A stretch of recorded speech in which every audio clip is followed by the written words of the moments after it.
teníamos dos o tres actos diferenciales en este aniversario, en este 50 Congreso de la AEH, la mesa institucional, que no la usábamos habitualmente. Hemos podido tener a la directora de la ONT, a la presidenta de la Comisión Nacional de la Especialidad y a la presidenta de FNET, aunque tanto Eva como sobre todo Gloria juega en casa porque esta es la suya.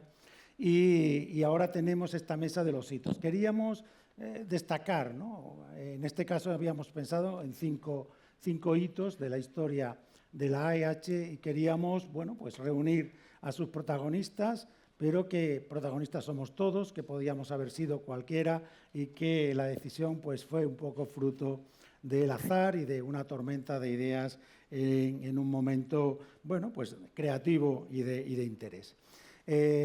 José Luis, como presidente, ¿no? Que no solo me dio el relevo, ¿no? Me puso en marcha el Plan Nacional de Salud Hepática, intentó desarrollar, ¿no? Al máximo la inteligencia artificial y todo esto, pues nosotros nos hemos limitado a continuarlo y a seguir haciendo. Entonces, bueno, pues por ese motivo, pero podía buscar cualquier otra excusa, es por lo que José Luis modera conmigo, porque además el que yo modere fue también idea de Rafa Bañares, o sea que esto es un poco así. Bien, sin enrollarme más, que la promesa era acabar en tiempo, el primer hito es el nacimiento de la AEH. Y claro, mirando hacia atrás, y claro, cada uno tiene un recuerdo de la primera vez que viene a la AEH, pero mucho veíamos en Miguel Bruguera pues todo el compendio de conocimiento sobre esta sociedad, ¿no? Y por eso queríamos preguntarle a Miguel cómo nació la idea de fundar, de crear la Asociación Española para el Estudio del Hígado. Tienes las diapositivas. La Asociación de Patología la fundó Díaz Rubio, es a quien le debemos el mérito. Tienes las diapositivas, digo porque por si quieres pasarlas, porque como está... La siguiente, por favor. Bueno, esta es una diapositiva que quizás no tenía que haber puesto, porque es poner en cuestión la organización que ha decidido que celebramos los 50 años. Yo no me salían las cuentas, porque la primera reunión fue el año 67 y ya han pasado 58 años. Nos hemos retrasado 8 años en celebrarla. Y la siguiente fue al cabo de 2 años, o sea que hace 56 años, que es cuando le pusimos el nombre, Asociación Española de Hepatología. Y la buena fue hace 40 años, cuando Juan Rodés era presidente de la Asociación de Hepatología y planteó a la Junta Directiva cambiarle el nombre y poner el nombre que se empleaba en Europa de Asociación Española para el Estudio del Hígado. O sea que da igual, a 50 años podemos aceptar que es buena época. Sí, ¿me pones por favor la siguiente? Yo creo que tiene que ver con que es el 50 Congreso. Eso. No 50 años. 50 Congreso, como ha sido uno cada año, es 50 años de eso. Ok. Esta es la fotografía del que tiene el mérito mayor de separarse de los gastroenterólogos, porque hepatología era como una sucursal de la Asociación Española de Gastroenterología, que llevaba el mando de un modo absoluto, y el doctor Díaz Rubio, que no era hepatólogo ni gastroenterólogo, era internista, le gustaba el hígado, organizó una reunión en Madrid con sus amigos. De hecho, fue una reunión poco numerosa y ninguno de los que están aquí presentes estuvo entonces, ni yo, que soy el más viejo. Yo estuve en la siguiente reunión, el año 69, porque el doctor Díaz Rubio, no sé cómo supo mi nombre, me invitó a participar en esta reunión y lo hice con mucho agrado y a partir de entonces no fallé nunca hasta que me jubilaron, que entonces por razones obvias dejé de venir. ¿Me pone la siguiente diapositiva? La siguiente diapositiva. Aquí está la fotografía del que yo creo que es el personaje más importante que ha tenido la Asociación Española para el Estudio del Hígado. Y no lo digo porque fuera mi jefe, que lo fue, era un jefe fantástico, pero además un hombre genial en todos los puntos de vista y que le dio un impulso extraordinario a esta asociación que la convirtió, yo creo que en la mejor de España, de las asociaciones científicas que existen. y fue el que tuvo la idea de cambiar el nombre primero y de cambiar el lugar donde se hacían las reuniones, que eran itinerantes hasta aquel momento, y las centralizó en Madrid, que era mucho más cómodo para todo el mundo desplazarse a la capital, hacerlas en un hotel para que la gente no estuviese dispersa y perdiese tiempo desplazándose de un sitio a otro, de crear becas, es decir, lo montó todo y prácticamente hemos vivido de renta gracias a los planes de Juan Rodés durante estos años siguientes. Y quería acabar, si me da un segundo, la última diapositiva, por favor. Quería presentarles una lista de lo que yo creo que han sido los aciertos de esta asociación. Ha sido una asociación brillante, lo comentaba el doctor Romero hace un momento, pero si veis la lista yo creo que es importante e impacta. Es una sociedad que se ha preocupado mucho de la investigación y la ha fomentado de muchas maneras, con becas, con debate, con reuniones. Ha creado los estudios multicéntricos, fue la primera sociedad que empezó a hacer este tipo de estudios, que ha sido de una gran utilidad para que los lugares pequeños creciesen al lado de los lugares grandes donde había más gente y más recursos. Ha determinado que los hepatólogos sean por lo general muy competentes clínicamente. En todos los hospitales los hepatólogos son buenos médicos, hacen bien las cosas y esto es gran mérito de la sociedad. Hace documentos de actualización que te permiten estar al día y creo que hay un punto que es muy importante. Ha hecho el reconocimiento de sus miembros más veteranos. Y soy consciente porque hice la biografía un poco en sentido humorístico para quitarle trascendencia a la cosa del doctor Solís y del doctor Berenguer en su momento y por tanto creo que esto es muy bueno de que la gente mayor cuando se está, diríamos, retirando sea reconocida por los médicos más jóvenes que forman parte de la sociedad. Y un punto clave, esta es una sociedad que siempre ha sido liderada por gente válida, los más válidos, diríamos, no los gente con más nombre o con más otro tipo de méritos, méritos de competencia. Y esto es lo que ha permitido que la sociedad creciese. Los congresos se centralizaron y esto fue una cosa muy beneficiosa desde el punto de vista logístico y un punto clave. Rodés tuvo el acierto de contactar con Viajes Oasis. Y Viajes Oasis ha sido una de las cosas mejores que ha tenido la sociedad y aprovecho esta ocasión que tengo para hablar en público en este congreso para decirles muchas gracias, señores de Oasis.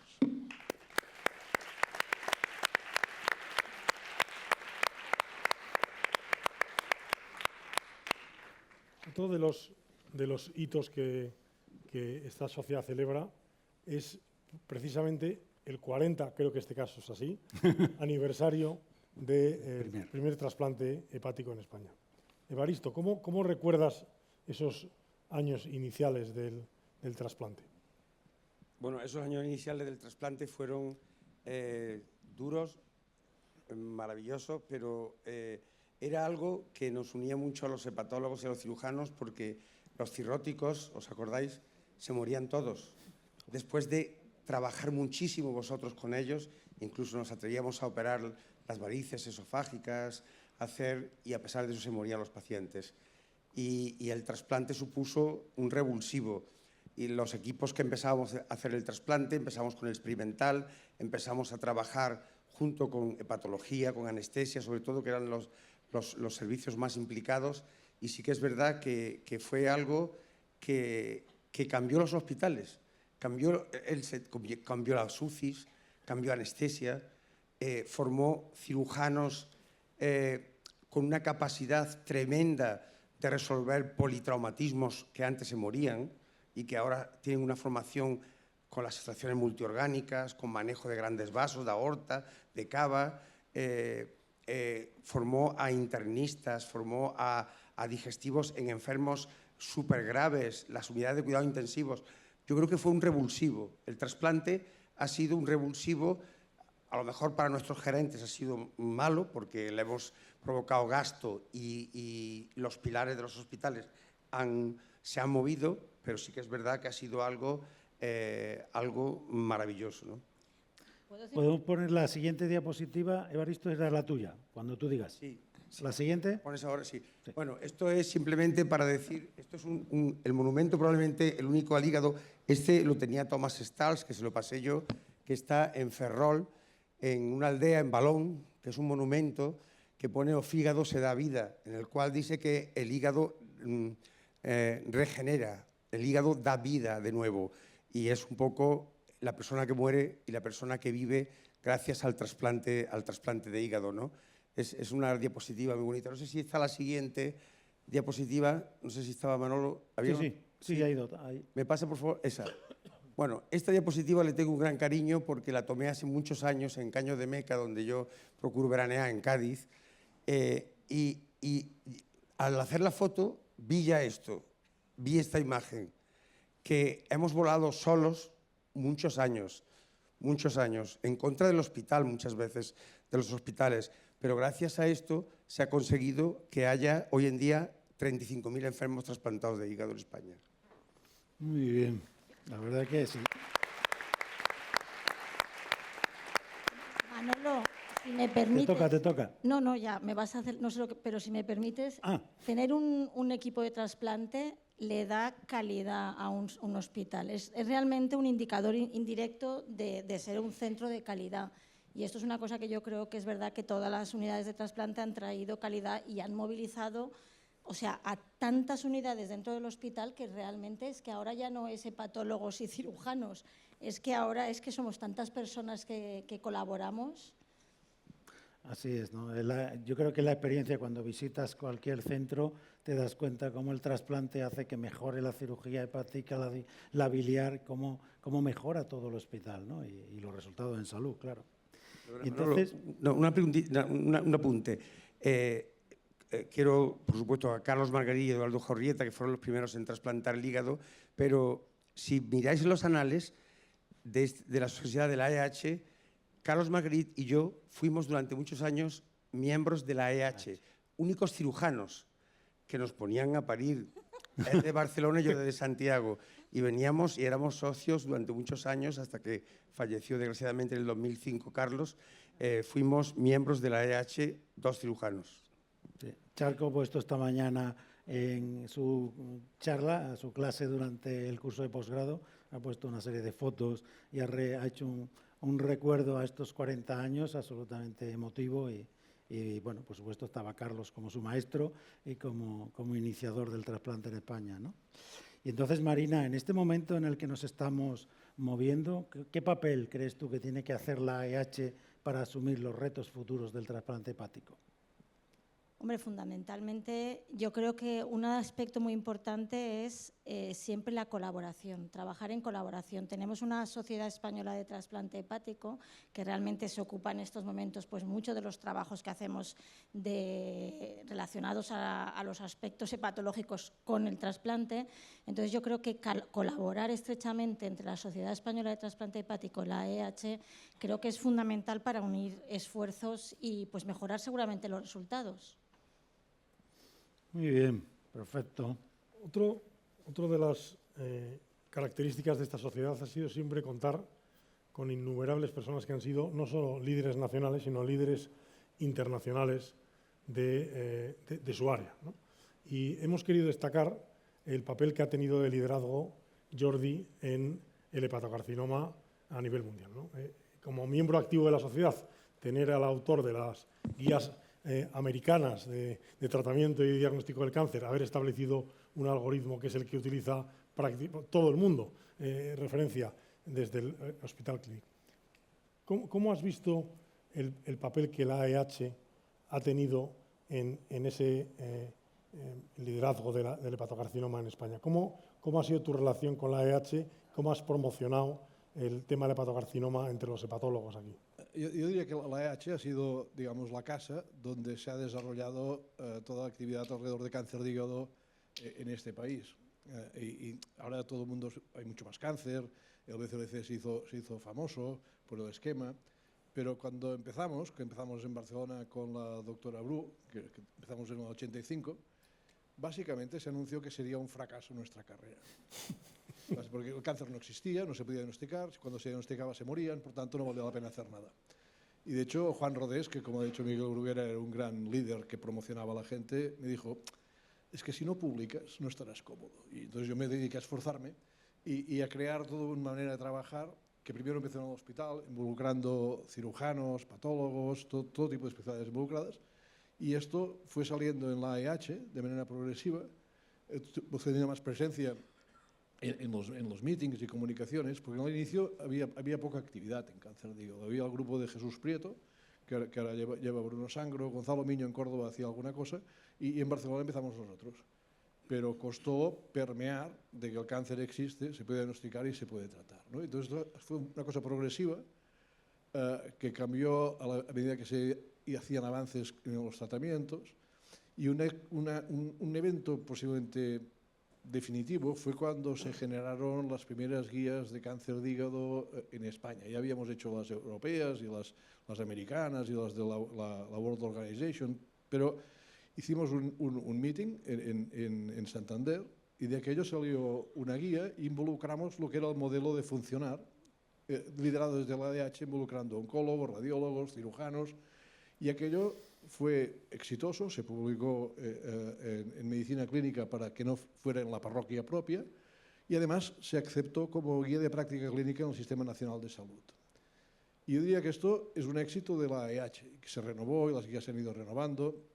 Ahora el BCLC, la última la hizo bajo el liderazgo de María Rich, que es la que lleva el BCLC actualmente, y se han de ir activando, ¿no? De manera que la AEH ha generado crecimiento con toda gente que se ha entrenado, y ahora hay una red muy notable de gente que trabaja muy bien y hacen proyectos colaborativos, y ha sido lo que ha nucleado, digamos, en una manera de trabajar transversal y multidisciplinaria. Yo diría que la AH tiene que tener un papel clave en mantener el liderazgo de qué se hace con los enfermos, porque es la que nuclea toda la actividad. Integrando todas las especialidades, porque aquí no manda nadie, manda el cerebro. Muy bien, perfecto. Bueno, pues que el BCLC nació hace 25 años y damos un salto en el tiempo y nos vamos al 1 de abril de 2015, un poquito antes, al 2014. Y entonces, doctor Crespo, ¿cómo viviste la creación del grupo de trabajo del Plan Nacional para el abordaje de la hepatitis C en aquellos momentos? ¿Y qué papel jugó la AEH? ¿Y dónde estabas y qué papel jugó y cómo lo viste? ¿Cómo lo viviste? Perdón. Con vuestro permiso voy a contestar de una forma seria y después de una forma menos seria, ¿no? Yo tuve la suerte de ser secretario en ese momento de la AEH, y yo creo que el profesor Juan Rodés pues eligió a una serie de personas de la AEH, que éramos pues María Buti, Agustín Albillos y yo, que estábamos en ese momento al mando de la AEH, y yo creo que la AEH fue sin duda el alma del Plan Nacional. De hecho, yo creo que también hay que nombrar a Jaume Bosch y a José Luis, porque en los meses previos, que había un ambiente en España bastante enrarecido con esto del Plan Nacional, pues habían creado el ambiente favorable para que hubiera un acuerdo. Y yo creo que en aquel momento se pusieron de acuerdo muchas personas, y algunas personas muy inteligentes, que yo creo que nombrar al ministro y a Alonso, ¿no? Y a Rubén Moreno, que yo creo que era secretario de Estado, es muy importante. Y esta es la parte, fue fácil, la verdad, hacerlo, fue fácil porque nos dieron todas las facilidades para hacerlo. La verdad es que no nos pusieron ninguna pega, no se habló en ningún momento de dinero y fue bastante fácil. Pero es cierto que antes de eso, yo voy a contar dos anécdotas, una de María, con permiso de María, y una con Agustín, que seguro que se acuerda. Yo llegaba de pueblo, como siempre digo, yo como soy de pueblo, llegaba en el taxi al ministerio y en ese momento el taxista estaba con la radio. Entonces, oye, se van a reunir unos expertos de esto para hablar de la hepatitis C. Bueno, expertos, unos paisanos que cobran de la industria y que sí, tienen unas becas muy importantes. Yo me acuerdo, el taxista no sabe quién era yo, y yo le llamé a Agustín, digo, oye, Agustín, igual nos subimos, digo, nos esperamos en la escalera, nos subimos. Y yo de María recuerdo otra anécdota muy buena, porque cuando llegamos también nos preguntaron, seguro que te acuerdas, si teníamos algún conflicto de interés. Entonces yo la pregunté, la miré a María, digo, María, dice, María fue rápida como una centella, dice, yo no tengo ninguno, trabajo para todas. Yo no tengo ninguno. Y así fue, ¿no? Yo lo viví como pues, un orgullo enorme de haber podido participar en este evento y claramente la AEH fue la artífice de nuestra participación, sin ninguna duda. María, ¿qué recuerdas? No, solo recordar que justo hace 10 años estábamos en la rueda de prensa, en el Ministerio, en el Salón Ernest Lluch, y la foto que habéis visto era el lanzamiento del Plan Nacional. Y la sala era, la mitad de la sala, todo periodistas, fotógrafos, yo nunca he visto tantos periodistas y fotógrafos juntos, y en la otra ala los pacientes con sus camisetas rojas. El ministro explicó muy bien el plan y Juan Rodés, como siempre, dirigía las preguntas para todos. Y la verdad es que algunos enfermos incluso no estaban muy contentos del todo con las restricciones iniciales del plan, que era fibrosis significativa. Pero el plan fue buenísimo porque permitió acceder a los tratamientos. Tú, Javier, dices que no hablamos de dinero, pero por primera vez hubo una financiación muy importante para el tratamiento de la hepatitis C. Nunca había habido una financiación así y que parecía que gastábamos mucho dinero y que luego se ha visto que lo hemos ahorrado. Y otra cosa que no éramos conscientes en aquel momento es que aquello fue la semilla para la eliminación de la hepatitis C en España. Por lo tanto, recuerdos excelentes. Yo aquí, lo ha comentado antes Manolo y Javi de refilón, pero sí que quiero tener un recuerdo especial que debería estar aquí hoy para Jaime Bosch, que le tocó el momento, yo creo que peor de todo este follón que había con los pacientes. Le tocó en ese momento dar la cara y estar en un tema que no era específicamente al que él se dedicaba de una manera preferencial, el estar a eso. Yo tuve la suerte de ser testigo de las reuniones de Jaime con la gente de la agencia, con el anterior ministro, que no era Alonso, que también se puede nombrar, que era Ana Mato. En fin, unas reuniones que fueron realmente tormentosas y Jaime tuvo que dar la cara hasta el final para poder conseguir lo que luego se pudo conseguir. Así que os voy a pedir un aplauso para Jaime.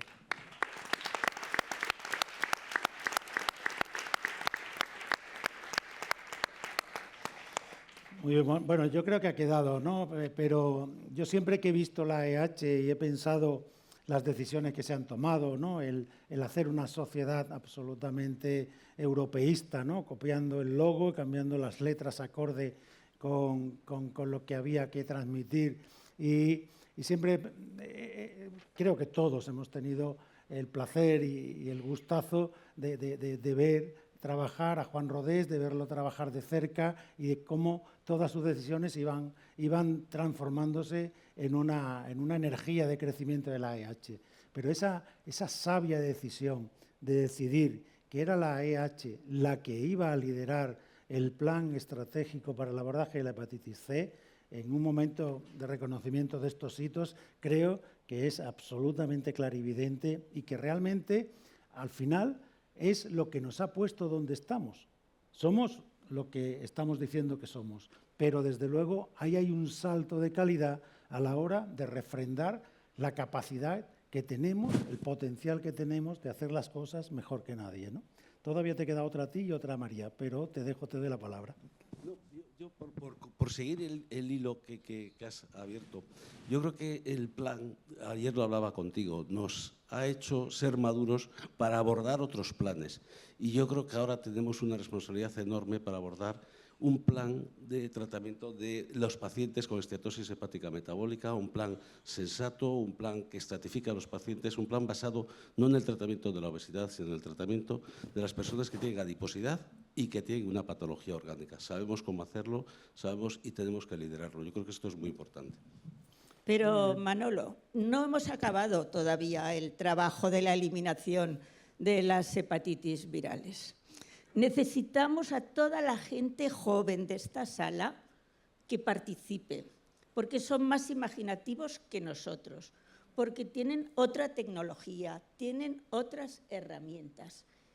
Y vosotros tenéis que acabar con la eliminación de las hepatitis virales.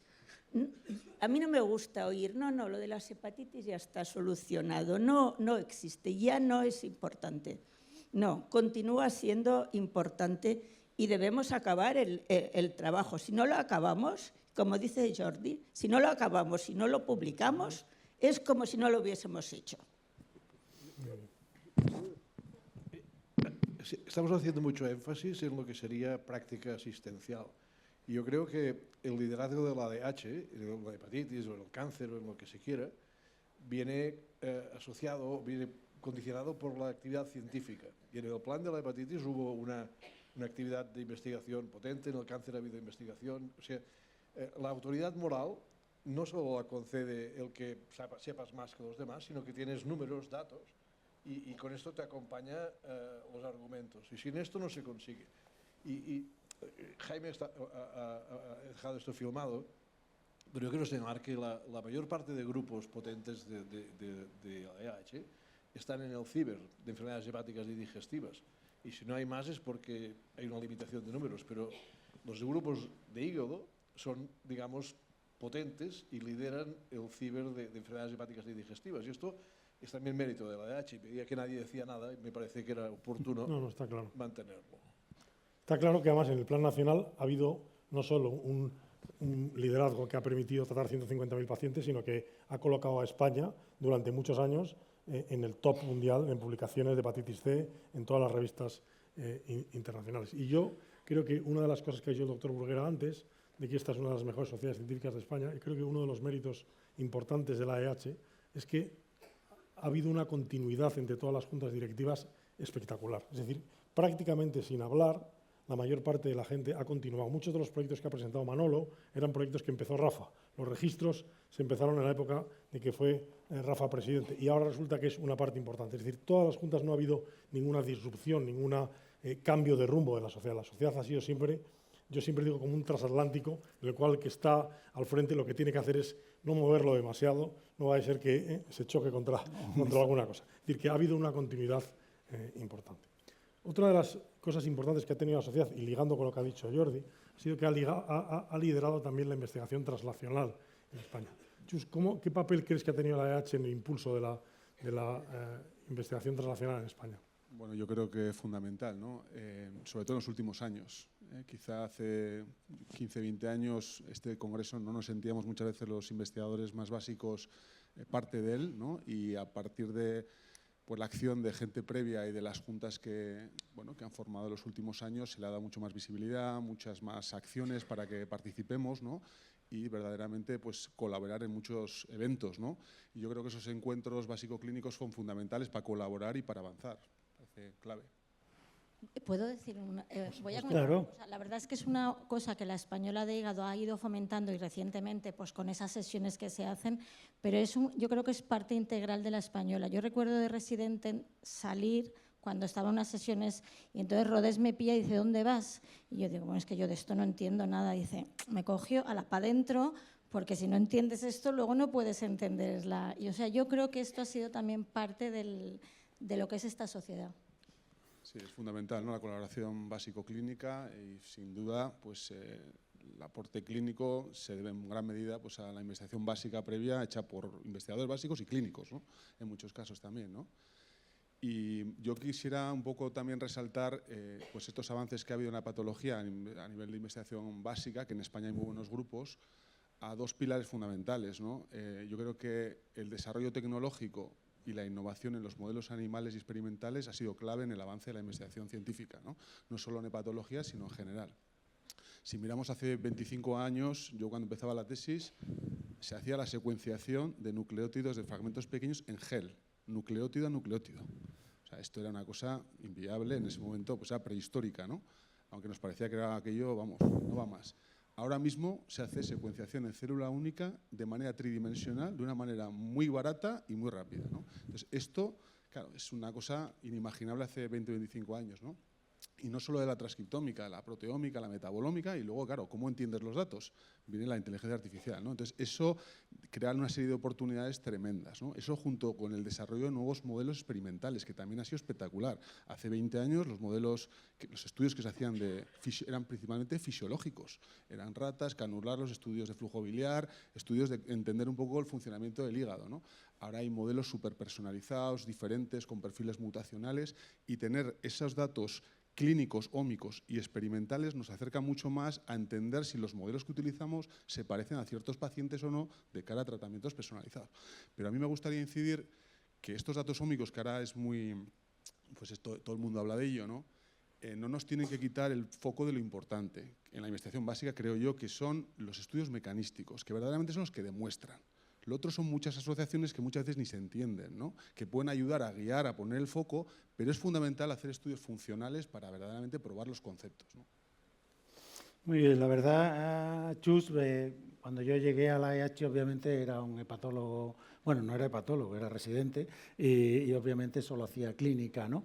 Pero en todas las juntas directivas en las que pude participar estaba claro que la investigación translacional, la investigación básica tenía que formar parte del Congreso de una manera visible, clara, y teníamos que darnos cuenta que ahí es donde empezaba todo, ¿no? Que a partir de ahí luego iríamos a otros modelos, ¿no?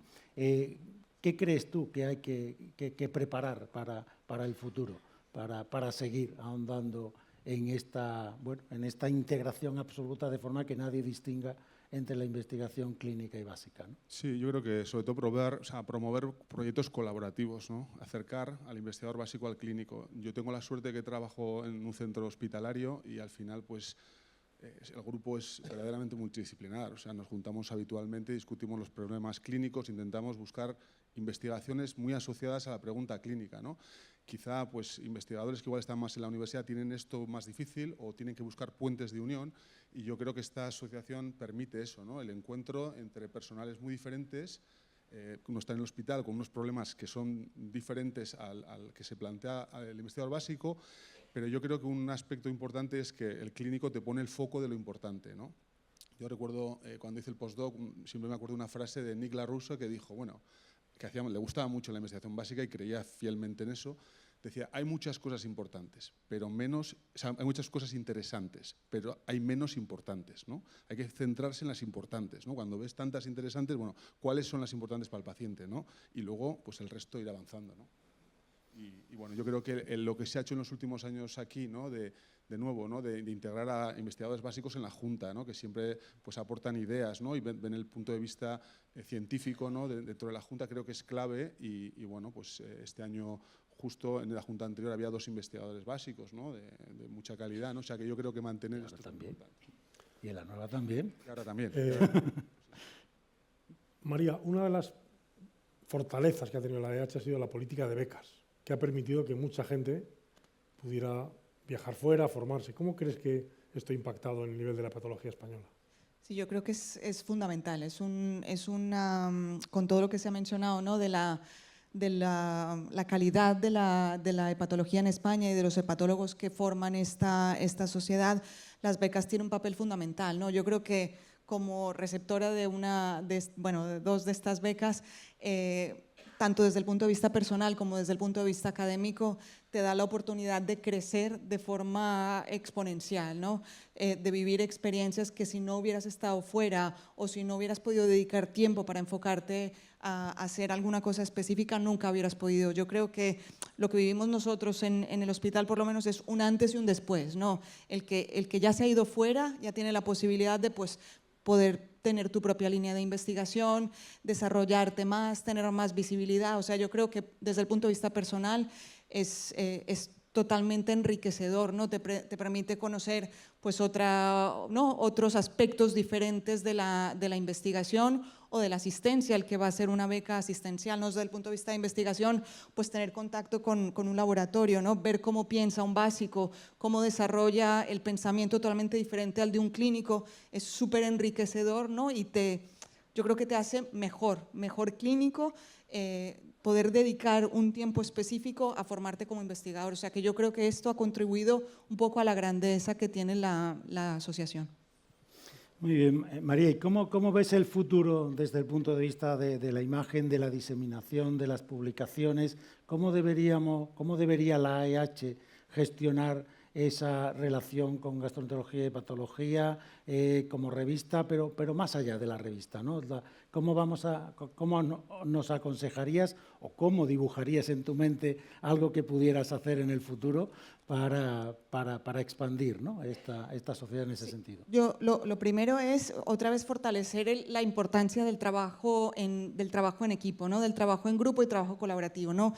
Cómo ha crecido la hepatología y todas las especialidades, pero hablamos de la hepatología, ahora es impensable poder publicar bien un artículo hecho en un solo centro, es muy difícil. Entonces, yo creo que lo que tenemos que hacer es seguir potenciando el trabajo en diferentes grupos, el trabajo colaborativo, seguir potenciando los registros para que los registros puedan crecer, tengan datos de buena calidad.